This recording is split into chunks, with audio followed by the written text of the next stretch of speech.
to. Ay, Dapat pala yung ping pong balls yung nilabas natin. tapon ko sa lente para mo. So, on today's episode, may nagtatanong sa amin, anong gagawin mo kapag may nagpapapansin sa'yo? Dahil may dalawang klase kasi ng nagpapapansin. Pwedeng positive or negative. So in short, flirtatious and papansin talaga. Mga bida-bida. Kaya, positive in a sense na baka nagpapalakas ka kasi may kailangan kang promotion. Or nagpapalakas kasi kay may kailangan kang utang. Ganun. Pare! Utang naman.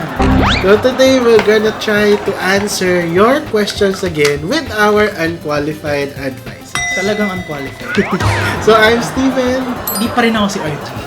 and let's deal with everything in a Snap! Wing! Aldero.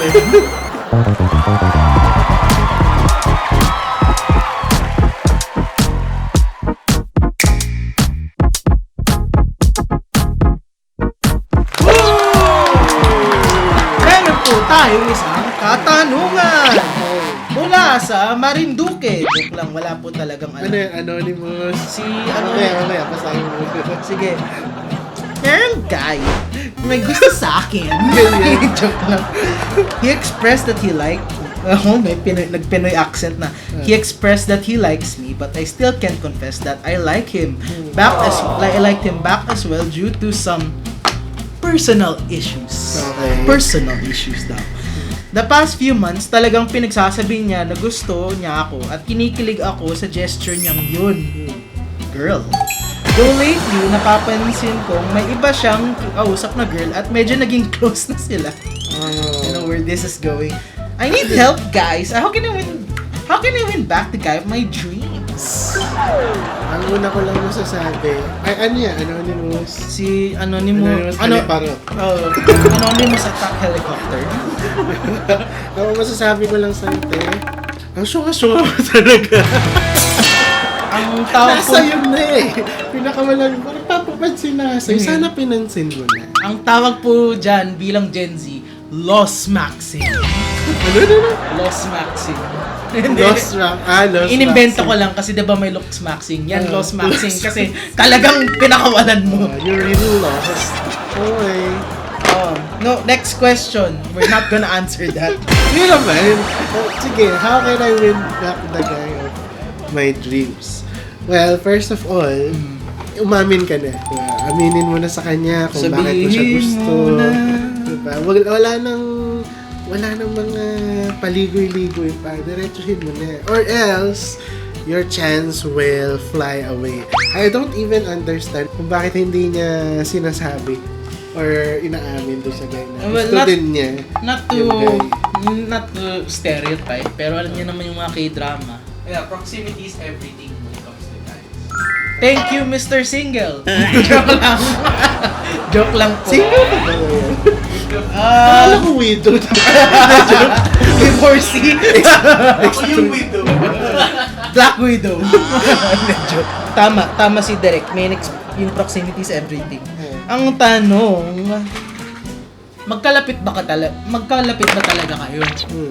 And hindi yung what I mean is friends ba kayo? I mean, are you beside each other every single moment? Kasi hindi mo tinipilit kung araw-araw kayong magkatabi sa dining table, sa cafeteria nyo, or block kayo sa tatlong subject, magka-block kayo dun, di ba? Malay mo, wala kang proximity. Kahit sabihin niyang may gusto siya, ang reality nun, it might be a happy crush for all you know. Diba? He agrees. He agrees. Derek agrees finally with me. Thank you. Kababayan, I love you! I love you! Okay, next question. Hindi, pero seryoso lang. How could you?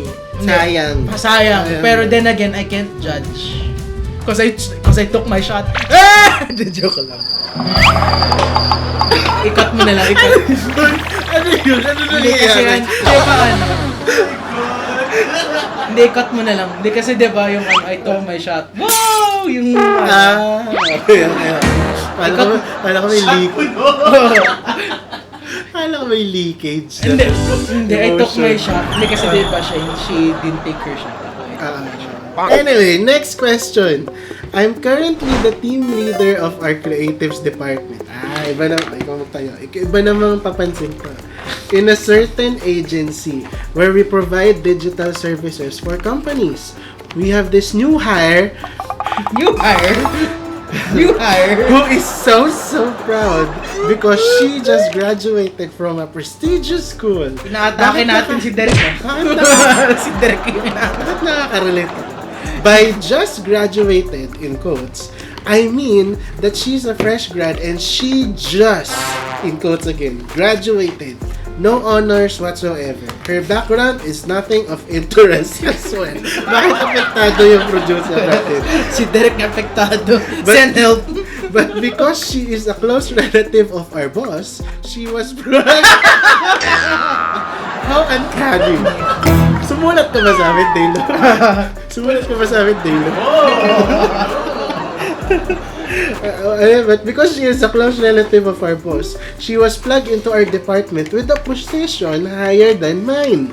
Nakakairita lang that she uses every single day to look down on our talents and abilities because she has all that power. Ang pinaka nakakainis is she bypasses me in the decisions when in fact I should have the final say. Ano ba ang pwedeng gawin ko para matigil na to? Send help. Mula po yan sa isang anonymous journal. Mag-resign ka na. Unqualified. Ganun ginawa ko. San? Sa ano? Basa. Hindi. Ay, hindi.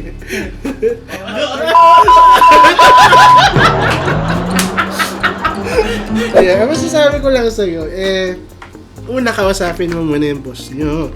Ngayon, kung sasabihin niya na Wala tayong magagawa wala tayong dyan. magagawa kasi, for certain reason. Or malay mo, sabihin na straight up, wala tayong magagawa eh. Anak yun ng upwards ko eh. Diba? So, for those who don't understand what upwards means, Sorry, balik ta rin natin. It's tropa. una, kung kaya mong panindigan yung work mo, edi go ahead, panindigan mo. Pero kung hindi talaga at medyo nakaka-apekto na yun sa'yo professionally, mentally, physically, because it's always a struggle every day to be looked upon.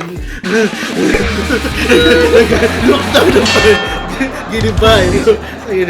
Looked down upon.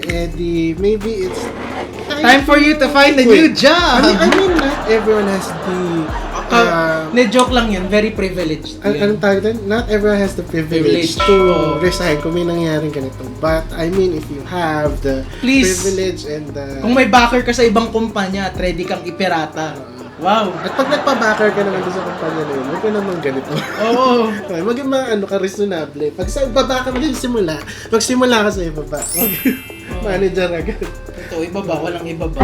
Diba? Parang ganito. Ano ba to? Parang peer na to. Peer na ba yun? Sa next episode ko, susubukan na yung gumawa ng tulay. Pair sa Malabon. Next question. Next question. May classmate ako na sobrang mysterious and magaling sa academics. Though I think he is friendly, I feel he is very reserved.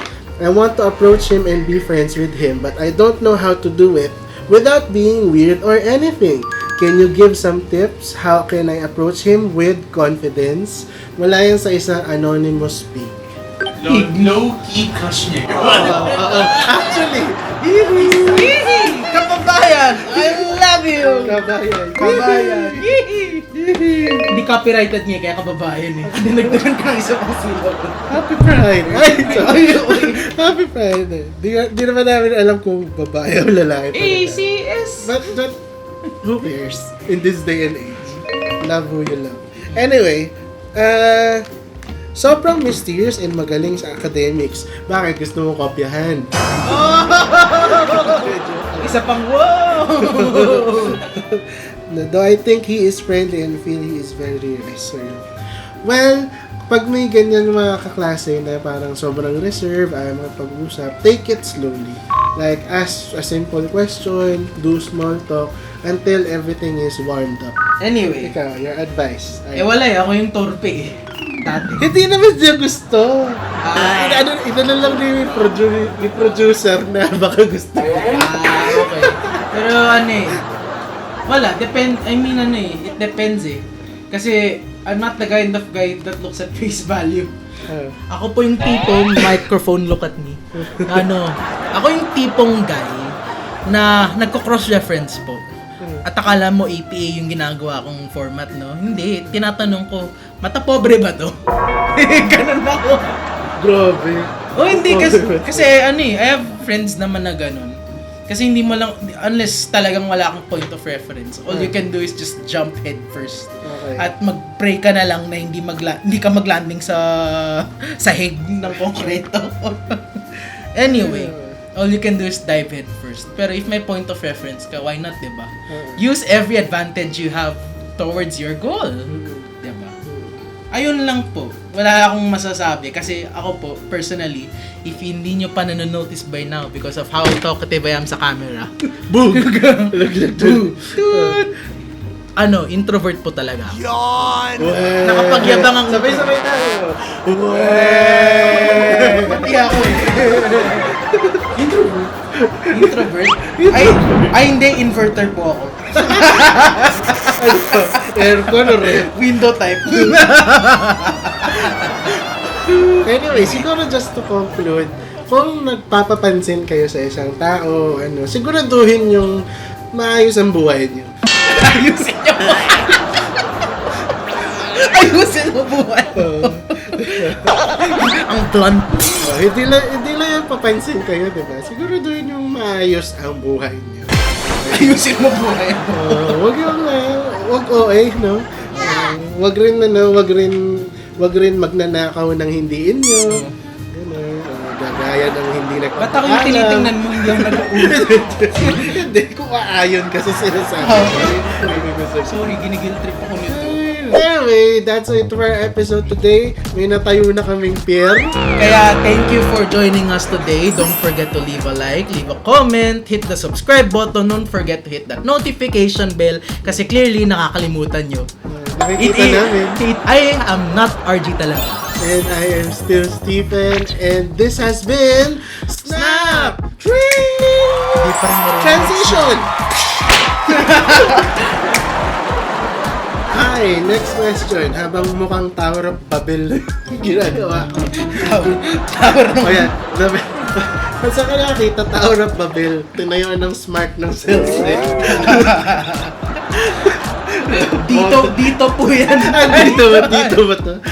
Ay, hindi lang. Olden meets modern.